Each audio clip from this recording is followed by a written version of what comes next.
ప్రజానాడి news. నిండు గర్భిణీ అవస్థలు. శ్రీకాకుళం జిల్లా పలాసలో అమానుష ఘటన చోటు చేసుకుంది. పలాస పారిశ్రామిక వాడలో ఉంటున్న కె రోజా అనే గిరిజన మహిళ ప్రసవ వేదనతో నిన్న అర్ధరాత్రి పలాస ప్రభుత్వ ఆసుపత్రికి వెళ్లింది. పురిటి నొప్పులతో ఆసుపత్రి గడ్డకెక్కిన నిండు గర్భిణికి కనీస వైద్య సేవలు అందించకుండా చుక్కలు చూపించారు వైద్యులు. తమ దగ్గర అధునాతనమైన వస్తువులు లేవంటూ నిండు గర్భిణిని పలాస ప్రభుత్వ వైద్య సిబ్బంది 108 వాహనంలో టెక్కిలి ఏరియా ఆసుపత్రికి రిఫర్ చేసేశారు. మార్గ మధ్యలో 108 వాహనంలో సుఖ ప్రసవం కావడంతో ఆ మాతృమూర్తి పండంటి మగబిడ్డకు జన్మనిచ్చింది.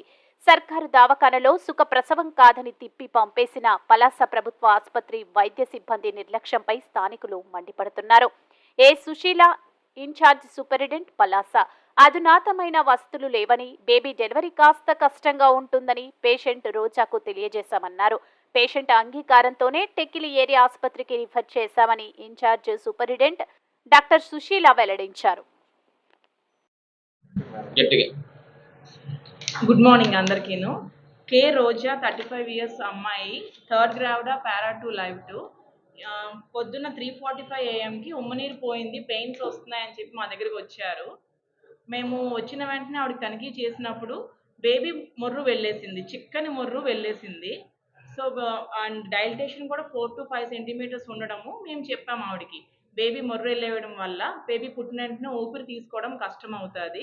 పుట్టిన వెంటనే మనము పిల్లల డాక్టర్ గారు చూసి NICUలో అడ్మిషన్ అవసరము. ఆ వసతులు మన హాస్పిటల్లో లేవు కనుక మనకన్నా పెద్ద హాస్పిటల్ అయిన DH టెక్కలిలో ఉన్నాయి. సో మీరు అక్కడికి వెళ్తే మీ బేబీ సేవ్ అవుతుంది అని చెప్పాము. దానికి వాళ్ళు బిల్లింగ్ సరే అయితే మాకు ఎక్కడైతే వసతులు ఉన్నాయో అక్కడికి వెళ్ళి డెలివరీ అవుతాము అని చెప్పారు.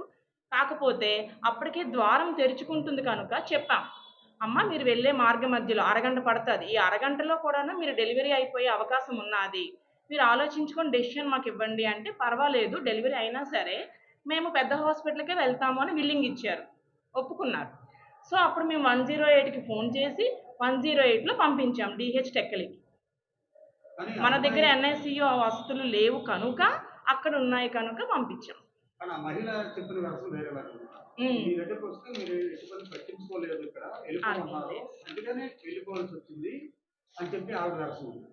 యాక్చువల్గా వచ్చిన ప్రతి పేషెంట్కి OP రాసి వాళ్ళకి లోపల తనిఖీ చేసి BP చూసి బేబీ తాలూకు ఫీటల్ హార్ట్ రేట్ కూడా చూసి అప్పుడు ఇది విషయం అని చెప్పి వాళ్ళకి డెసిషన్ చెప్తాం. పరిస్థితి లోపల ఎలా ఉన్నది, మన దగ్గర ఇది ఉంది, మన దగ్గర NICU లేదు, ఎక్కడ ఉంది, పెద్ద హాస్పిటల్లో ఉంది అని క్లియర్గా ఎక్స్ప్లెయిన్ చేసి పంపిస్తాం. ఎవరికైనాను ఎవరికి చూడకుండా పంపించడం అన్నది ఎప్పుడూ జరగదు. అంటే ప్రతిరోజు వస్తున్నటువంటి బయట ప్రచారం ఏంటంటే రాత్రిపూట వచ్చినటువంటి కేసుల్ని మీరు బయట హాస్పిటల్స్కి రిఫర్ చేస్తున్నారు, పట్టించుకోవట్లేదని బయట.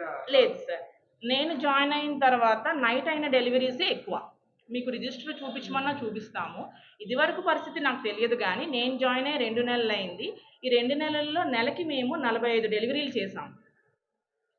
ఈ నెల కూడా 48 చేసాం డెలివరీలు. అది ఉదయం అవ్వచ్చు, మధ్యాహ్నం అవ్వచ్చు, సాయంత్రం అవ్వచ్చు, రాత్రి అవ్వచ్చు. మేము ఏది కేసు కూడాను మనం చేయగలిగింది అయితే ఇక్కడ చేస్తున్నాము. ఇక్కడ వసతులు లేవు, ఈ కేసుకి పెద్ద హాస్పిటల్ అవసరము అన్న కేసును మాత్రమే మేము రిఫర్ చేస్తున్నాం. ప్రతి కేసుని చూస్తున్నాం. ఇచ్చాము. పీడియాట్రిషియన్ మనకు అసలు లేరు, పిల్లల డాక్టర్ గారు పోస్ట్ ఖాళీ, మత్తు డాక్టర్ గారు పోస్ట్ ఖాళీ. అవన్నీ కూడా ఫిల్ అయితే మనకు అన్నీ బాగుంటాయి. Doctor Sushila, MS OBG gynaecologist.